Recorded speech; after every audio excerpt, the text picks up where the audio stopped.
Vous voulez ajouter quelque chose, Luc Bello, sur ces questions?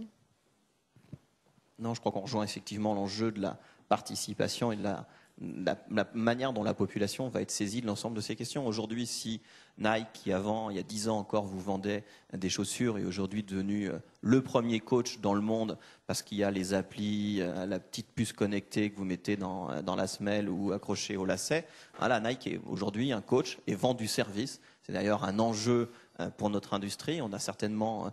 La France a certainement été un peu absente de la première vague de la révolution numérique autour du search, des apps, sur toute la révolution de demain, notamment nos villes. Les smart cities sont plutôt en pointe, on est plutôt regardé de près. Et je crois qu'on a là aussi un enjeu qui dépasse l'enjeu des technologies, de l'usage, et l'objectif principal derrière qui est quand même le bien-être. La ville intelligente, c'est avant tout l'objectif du bien-être pour tous. Oui, derrière, il y a le développement durable, il y a l'environnement. Mais on est bien sur cet enjeu-là et je crois que c'est aussi un enjeu industriel pour notre pays. Les objets connectés, aujourd'hui, 4 objets connectés sur 10 est français. Là, il faut qu'on puisse conserver cette capacité à le faire. Donc la capacité que ce soit pas une élite geek, techno-connectée qui à un moment se saisisse de ces enjeux et avance avec une population qui resterait un petit peu en deçà. Les inquiétudes qu'on a eues en son temps sur les antennes relais, même si ça s'est bien calmé depuis, sur le Wi-Fi, ça n'empêchera pas les personnes électrosensibles. Il y en a. Et on sait que c'est vrai. On a un petit peu de mal à en connaître bien les raisons et les manières de le traiter, à part qu'ils soient dans une campagne, voilà, mais ils sont quand même extrêmement minoritaires. Et l'enjeu, il dépasse aujourd'hui ces questions-là. Il faut les traiter, mais il le dépasse. Donc oui, les populations sont accompagnées. Juste en termes de capteurs, de capacité à traiter sur le développement durable. Demain, la manière, on a évoqué l'éclairage des villes, mais c'est aussi la manière dont on arrose les arbres, la manière dont on traite chaque rue différemment, dans son traitement, dans son accompagnement, dans la manière dont elle est éclairée ou pas en fonction des usages. Tout ça passe autour de la donnée et sera essentiel demain pour pouvoir gérer nos villes. Okay. Alors sur la question des réseaux qu'on a abordé tout à l'heure, la question des réseaux et des infrastructures qui vont pouvoir supporter toute cette multiplication des usages dont on vient de parler. La ville intelligente nécessitera une gestion des fréquences à la hauteur de ses ambitions. Il faut qu'elle soit harmonisée au niveau international. Peut-être Olivier Hersan sur cette question.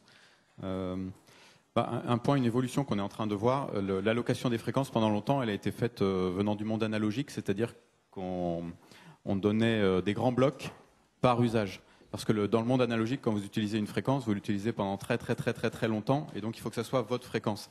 Ça, il faut absolument le casser de manière très agressive. Alors c'est en train d'être cassé un petit peu, il y a le dividende numérique de remplacement de la télévision, etc.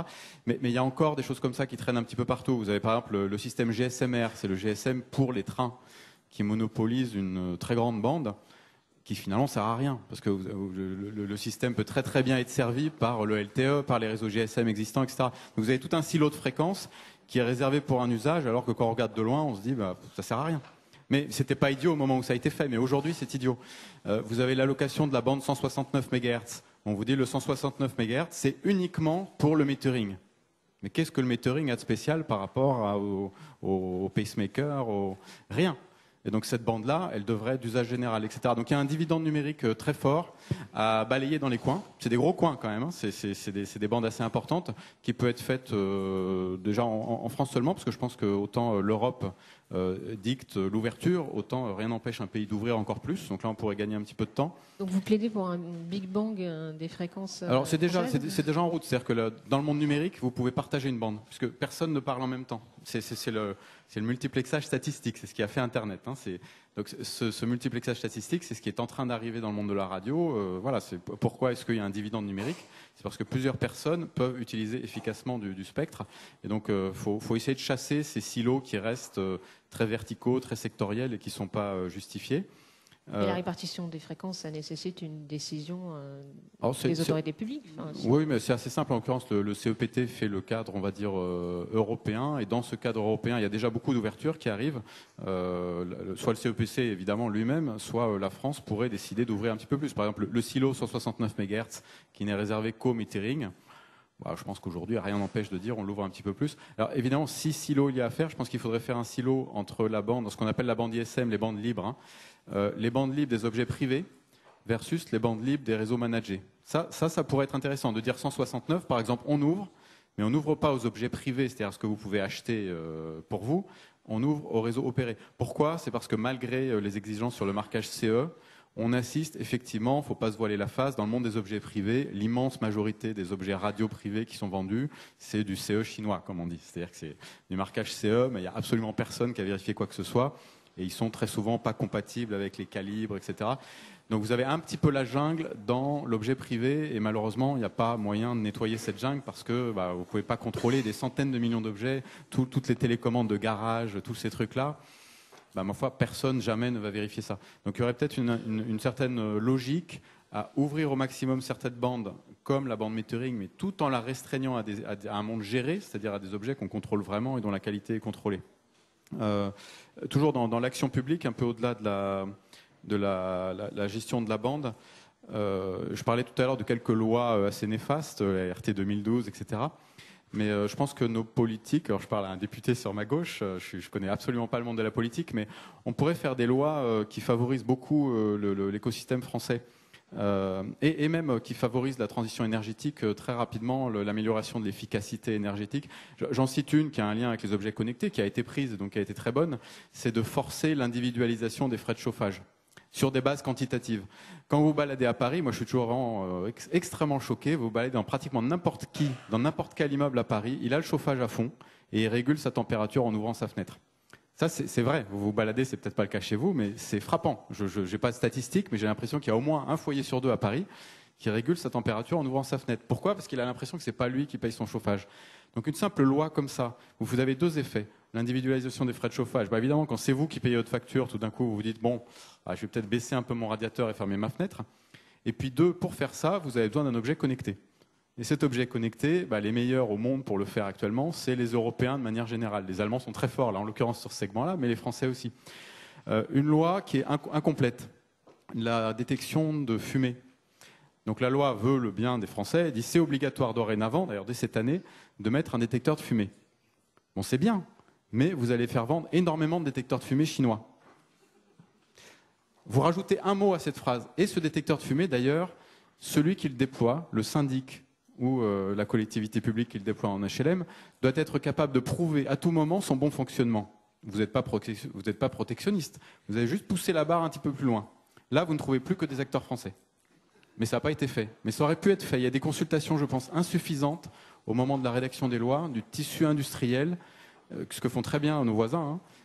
Est-ce qu'il n'y aurait pas une petite suggestion pour que, quand même, cette loi, elle favorise un petit peu plus des acteurs français que de l'importation chinoise? Chez les Chinois, ça ne marche pas. Mais tout ce qui est communicant à grande échelle, les Français ont toujours été très bons. Le GSM, c'est d'origine française. Le 3G, il y a une composante française absolument énorme. Les turbocodes qui font marcher le 4G aujourd'hui, ça a été inventé en Bretagne. On est très très fort là-dedans. Et donc on peut en profiter. Il suffit de ce que les Anglais ils appellent ça raise the bar. Hein. On met l'exigence un tout petit peu plus haute. Et évidemment les Chinois y arriveront. Mais au moment où vous avez toute la vague d'équipés des détecteurs de fumée, ce qui va se passer cette année et l'an prochain, si on avait monté la barre, ça aurait été des sociétés françaises qu'on aurait transformées en leaders mondiaux. Là en l'occurrence, on va faire la fortune de quelques importateurs chinois, comme on a fait sur le panneau solaire. Oui.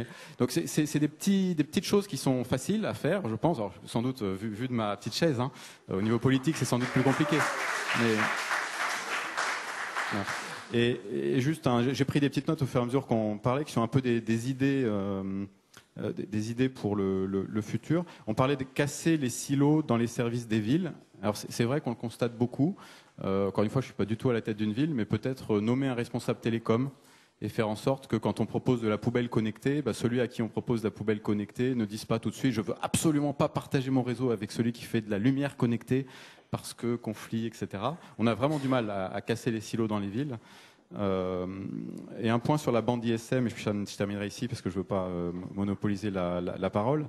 Il y a une problématique qui n'existe pas aujourd'hui, qui va se poser dans ces fameux réseaux LPWA dont on a parlé ce matin, qui ont une de leurs caractéristiques, pas essentielles, mais il se trouve qu'aujourd'hui, ces réseaux se développent sur les bandes libres. Donc vous avez des réseaux opérés sur des bandes libres, donc partagées. les opérateurs vont devoir apprendre à collaborer. Aujourd'hui, vous n'avez pas de collaboration naturelle entre, on va dire, un SFR et un Free et un Orange, parce qu'ils ont chacun leur bande, et donc ils font chacun un petit peu leur loi sur leur territoire, et finalement, peu importe qu'ils collaborent ou non, puisqu'on les a segmentés dès le départ. Quand vous partagez du spectre, si vous ne collaborez pas, alors c'est un peu trop technique pour l'expliquer ici, mais si vous ne collaborez pas, la loi, elle va se faire par celui qui émet le plus fort. Vous avez une espèce de dynamique négative qui se met en place, qui est à fond en place aux États-Unis. Aujourd'hui, aux États-Unis, vous vous mettez sur les toits avec un fil de 10 cm, vous faites du energy harvesting. Les Américains, dans les grandes villes américaines, sont exposés à des niveaux d'irradiation électromagnétique absolument démentiels par rapport à l'Europe. À Paris, vous prenez du spectre de la bande ISM, vous êtes pratiquement au niveau du bruit thermique. Vous êtes exposé à rien, au bruit qui vous environne. Aux États-Unis, vous êtes capable de récupérer et d'alimenter votre capteur à partir de l'antenne. Pourquoi ? Parce qu'aux États-Unis, dans la bande ISM, on ne collabore pas et les seuils sont à 1 watt. Et donc, un compteur d'eau en France, il va émettre à 50, 100 milliwatts. Un compteur d'eau aux États-Unis, il émet 1 watt, parce que sinon, tout le monde crie tellement autour. Donc, vous avez ce côté où si personne dans une classe, si vous n'avez pas le maître d'école qui dit collaborer entre vous et il faut lever le doigt, tout le monde va crier. Donc ça, dans la bande ISM, c'est un petit danger. Et je pense que dans les réseaux qui vont apparaître, aussi bien Sigfox que LoRa, la technologie qu'on utilise, que d'autres qui arriveront, parce qu'on est au début de cette évolution-là, les pouvoirs publics auront un rôle assez important à jouer pour forcer les différents acteurs à, par exemple, partager leurs antennes. Ou, oui, si demain, je dis, vous avez 2 opérateurs télécoms A et B qui déploient des réseaux, et puis l'objet de B est plus proche du réseau de A, et puis l'objet de A plus proche du réseau de B, ça serait bien qu'ils partagent leurs antennes, parce que sinon, ces 2 objets vont devoir crier pour se faire entendre. Donc des petites choses nouvelles dans la gestion des fréquences qui risquent d'arriver dans l'évolution des années à venir. D'accord, donc changement pour les citoyens, mais aussi pour les opérateurs de réseau. Peut-être que vous voulez ajouter quelque chose, Frédéric, sur ces questions de gestion de fréquences, donc qui peuvent plus ou moins supporter l'explosion des nouveaux usages. Alors je vais peut-être avoir, peut-être moins dans la provocation, mais un seul cri, il faut accélérer, il faut aller plus vite. Typiquement, Joël Toledano le rappelait dans sa prise de parole il y a quelques minutes, mais le rapport faisait appel à un commissaire placé auprès du Premier ministre. On en a urgemment besoin. On a besoin tous collectivement d'aller plus vite. Ça, c'est mon premier message, accélérer. On va prendre un exemple d'usage, c'est la PMR, c'est-à-dire la gestion de tous les réseaux de sécurité publique et de safety. Aujourd'hui en France, là encore, on a des géants qui s'appellent Thales, qui s'appellent Airbus Defence and Space, et qui peuvent aller littéralement dévorer les marchés internationaux. Il y a les premiers déploiements PMR qui ont lieu au Moyen-Orient, en Amérique du Nord. Et on a envie de se dire, qu'est-ce qui se passe en France ? Alors que le savoir est là, alors que les experts ont déjà tiré le signal d'alarme et ont déjà expliqué ce qu'il fallait faire, alors que les industriels sont prêts, qu'est-ce qui se passe ? Donc, accélérons. Peut-être, et là c'est parce que j'ai trouvé très rafraîchissante l'intervention de M. Hersan d'Actility, peut-être aussi vous rappeler le petit phénomène schizophrénique qu'on a eu avant l'été, avec la proposition de loi Abeille, dont M. le député parlait, qui souhaitait, entre guillemets, déconnecter des réseaux Wi-Fi, mais au même moment, donc on voulait nous enlever la partie wireless, sans fil. Et au même moment, dans les mesures de simplification qui étaient proposées par le gouvernement, dans le choc de simplification, eh bien, on a rendu non obligatoire les réseaux télécoms dans les nouveaux bâtiments construits. Donc d'un côté, on nous a enlevé le sans fil, et de l'autre côté, on nous a enlevé le avec fil. Et au même moment, le gouvernement nous dit « oui, le numérique, je veux y aller ». Et donc là, on ne sait plus, on ne comprend plus. Parce que les textes de loi vont contre ce que le gouvernement dit et prône. Donc on a aussi besoin de clarté. On a besoin d'accélérer et on a besoin de clarté. Et puis, peut-être en point de conclusion, expliquer que tout ça, ça ne marchera qu'en écosystème. Il n'y a pas encore d'acteur qui a toutes les briques. Et donc là, c'est cette communauté qui est ici représentée dans cette salle, qui doit emmener, et on reprenait l'exemple des consultations qui sont peut-être un peu mieux faites à l'étranger, hein, je reprends vos propres termes, et je vous remercie de les avoir utilisés. Vous me tendez une perche que je suis très heureux de prendre. Et aujourd'hui, on a la consultation du Conseil national du numérique. J'ai rarement vu une usine à gaz aussi importante. Voilà, donc je m'interroge. À quoi est-ce que ça va servir? Est-ce qu'on est là pour perdre notre temps collectivement là-dessus? Ou est-ce qu'on ne peut pas accélérer et aller plus vite tous ensemble? Voilà. Luc Devello, peut-être pour réagir d'abord sur les deux propositions Ça de mérite loi. au moins quelques réactions, mais c'est bien. Propositions de Ouais, loi moi, j'aime le débat. qui ont été proposées, et puis peut-être sur la clarification de la loi. J'occupe l'essentiel de mon temps au numérique depuis un moment et je ne ressors pas d'une réunion sans une liste de courses pour la future loi numérique. Et c'est très bien. Je crois qu'il faut être au contact des réalités, des acteurs, des demandes. Ça ne veut pas dire que je dirai oui à tout et qu'on mettra tout dans la loi. Alors c'est peut-être la proximité de l'immeuble des ministres de l'autre côté du parvis qui fait que ces appels sont extrêmement forts aujourd'hui. Alors d'abord, une inquiétude qui était la nôtre il y a encore 1 an et demi de cela, c'est que le numérique étant une réalité largement transverse, chaque ministère commençait à avoir un traitement de l'action numérique, quelle qu'elle soit. Ça peut être la culture autour de l'arrivée de Netflix, de la VOD, derrière de la neutralité du net. C'est le ministère de l'Intérieur avec le fameux conflit taxi-VTC. C'est le ministère du Logement et du Tourisme sur Airbnb et les taxes de séjour. Et donc tout le monde commençait à vouloir avoir une petite touche de traitement numérique avec 2 caractéristiques principales. La première, c'est qu'on était sur du traitement anxiogène, c'est-à-dire qu'à chaque fois qu'un acteur du numérique ou une activité numérique arrivait, c'était une catastrophe et c'était plutôt une crainte et une peur à avoir pour l'ensemble du pays. Et la deuxième, c'est que du coup, il fallait l'interdire. Et le choix qui a été fait par le gouvernement, c'est de traiter l'ensemble de ces enjeux autour de ce que sera la loi numérique l'année prochaine, 2015. Je la souhaite le plus tôt possible. J'ai des signaux qui me laissent entendre que ce sera le cas.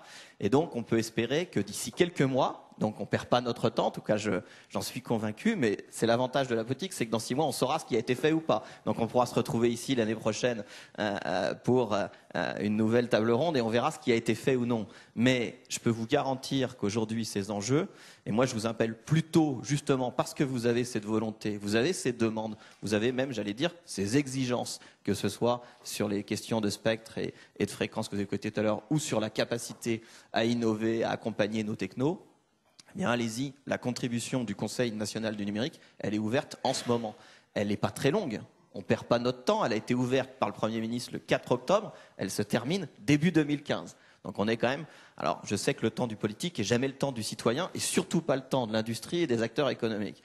Mais là, nous donner 4 mois pour traiter intelligemment de la question globale des enjeux numériques, du big data, aux OTT, la gestion des plateformes et tout ce qui va être autour des données personnelles, j'ai pas l'impression que ce spectre-là, politique pour le coup, mérite qu'on n'y passe pas au moins 4 mois et demi pour avoir. Donc moi, je vous invite plutôt à déposer vos avis, tout ce que vous venez de nous dire, à faire une contribution au Conseil national du numérique.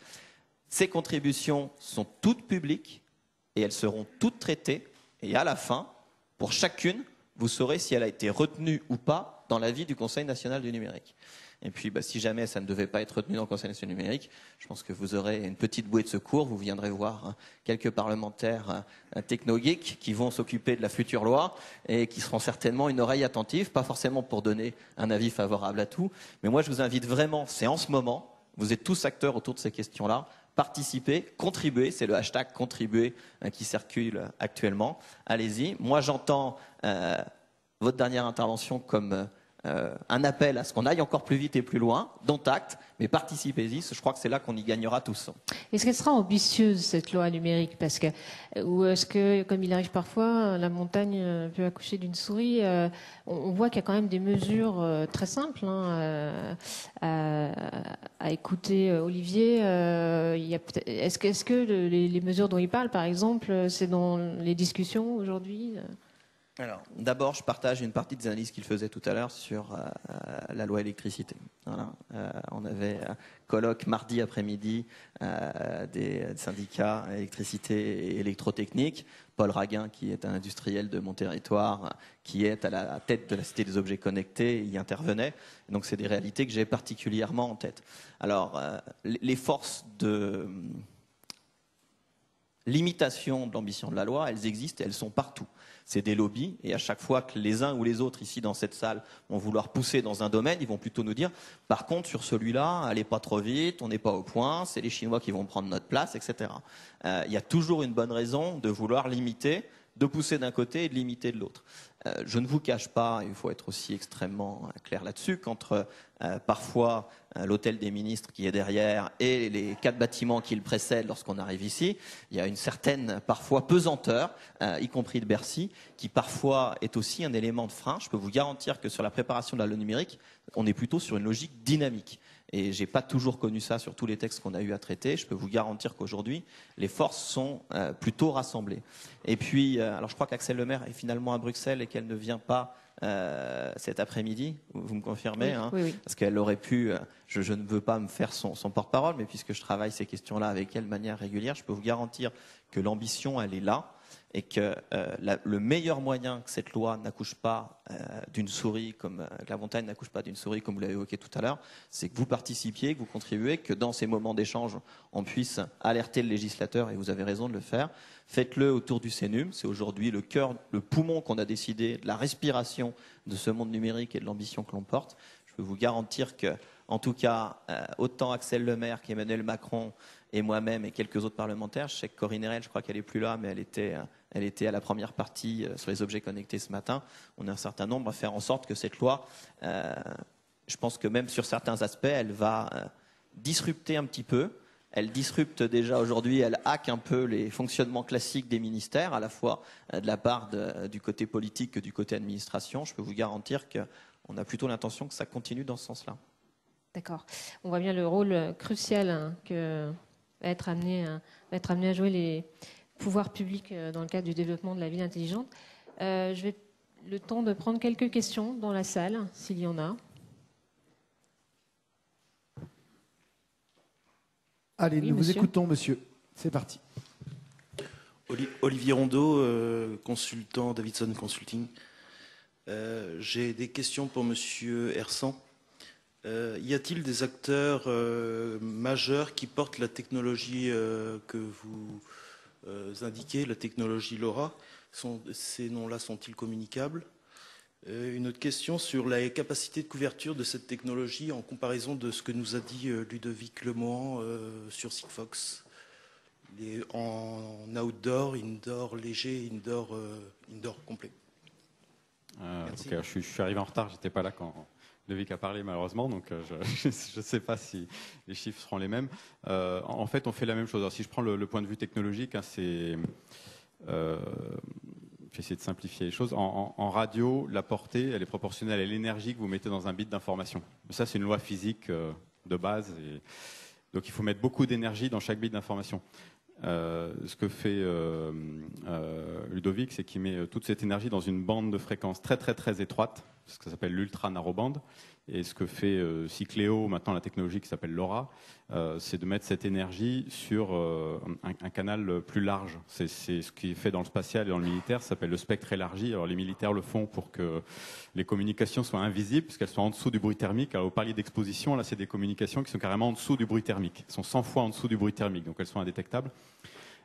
Mais fondamentalement, donc les réalisations techniques sont extrêmement différentes, elles sont aux deux extrêmes, mais fondamentalement, la portée de ces technologies-là est proportionnelle à l'énergie qu'on met dans un bit. On est tous limités à 25 milliwatts, et donc, vous voyez, c'est 25 milliwatts pendant combien de temps? Donc, plus vous êtes à bas débit, plus vous avez loin. Donc, les réseaux de Ludovic sont, je crois, à 100 bits par seconde. Enfin, je ne sais pas s'il est rentré dans les détails. Les technologies LoRa sont de l'ordre de 300 bits par seconde, donc les portées sont grosso modo identique, hein, du point de vue de la physique. La seule différence, on va dire, technologique fondamentale entre les deux, c'est que l'une est à débit variable, donc plus vous êtes près de l'antenne, plus vous allez vite, et l'autre est à débit fixe. Voilà. Donc globalement, c'est la même chose, deux réalisations techniques très très très différentes, qui, du point de vue de la théorie de l'information, se basent sur le même principe. Oui, votre deuxième question, c'était les acteurs qui se positionnent. Alors malheureusement, je ne peux pas vous donner de nom aujourd'hui.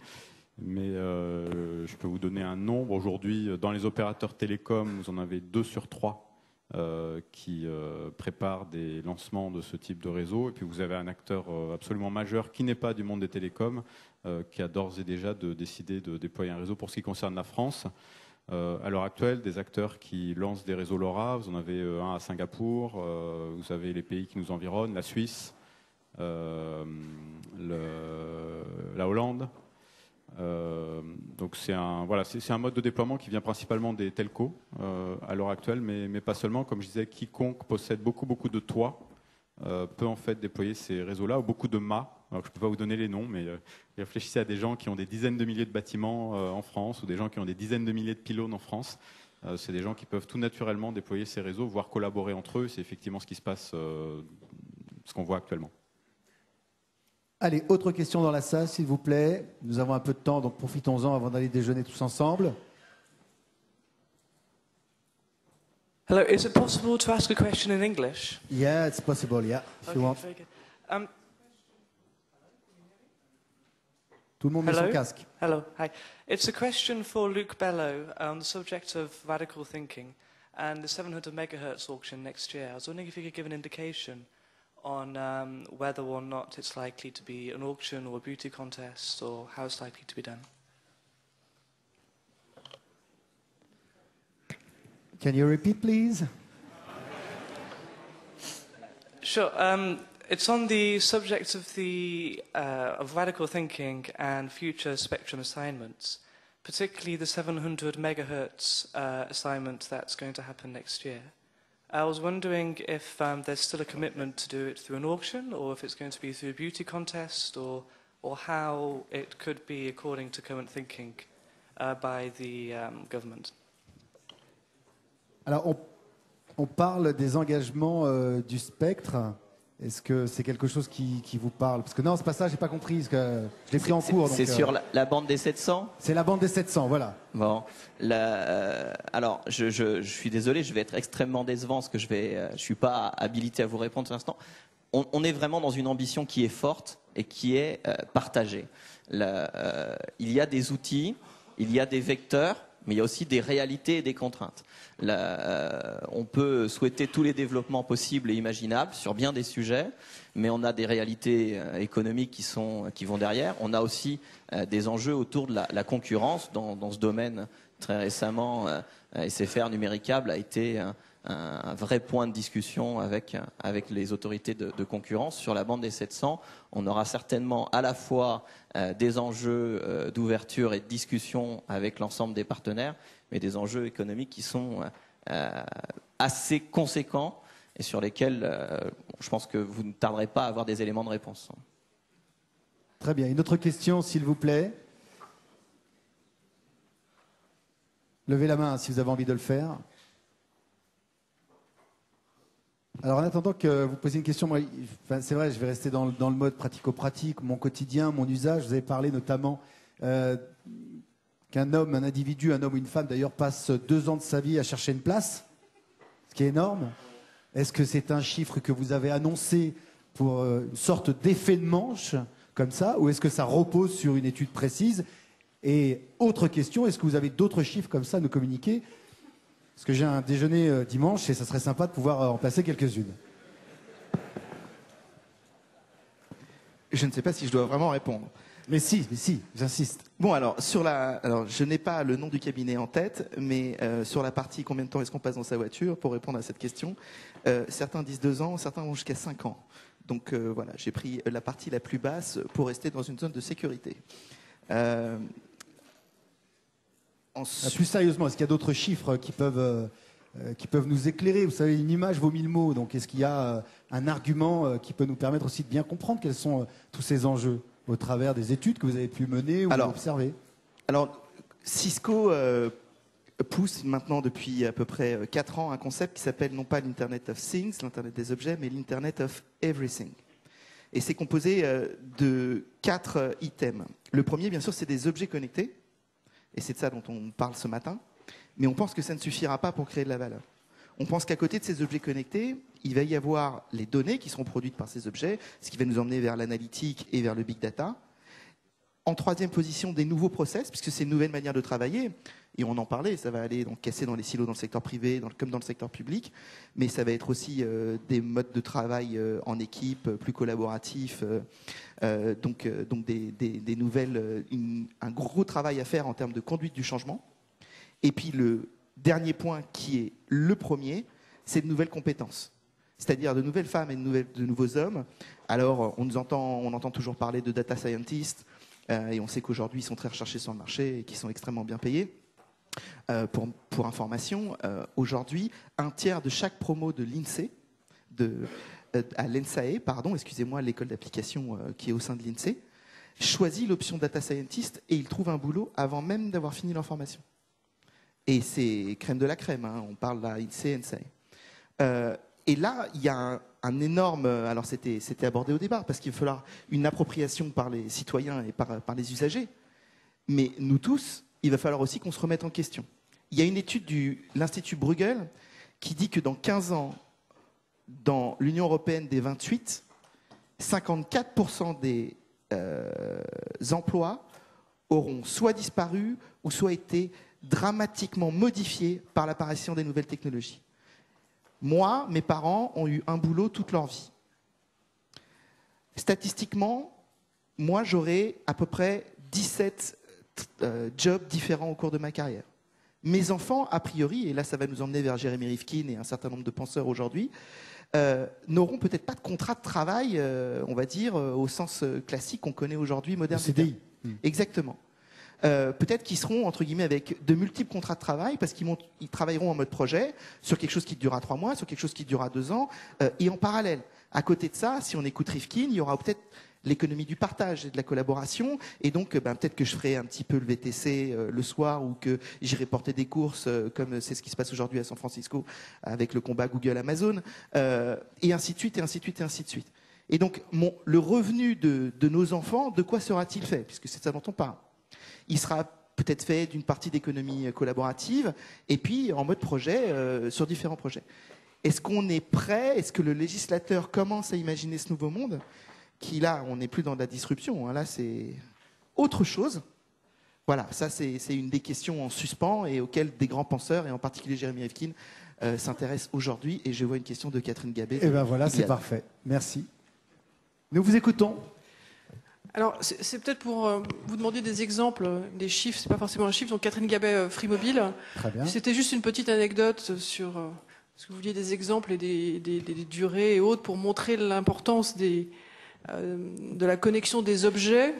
Nous, on est plutôt dans opérateur mobile, donc intéressé à ce qu'il y ait un climat favorable sur l'installation des antennes relais, qui a été un des sujets. Mais pour revenir sur cette table ronde, je vais parler d'un cas particulier qui, je pense, aujourd'hui peut faire écho, parce que je crois qu'il y a une manifestation des bergers à cause des loups aujourd'hui à Paris et dans d'autres villes de France. Et il y a une application qui n'est pas de Free Mobile, parce qu'on ne fait pas tellement d'objets connectés ou d'animaux connectés d'ailleurs. Il y a une application qui a été testée dans les Vosges. Je ne sais pas qui le fait, je ne sais pas si c'est Sigfox, je ne sais pas si c'est vous, votre société, Dites Monsieur Hersan. toujours. Un capteur cardiaque sur les brebis.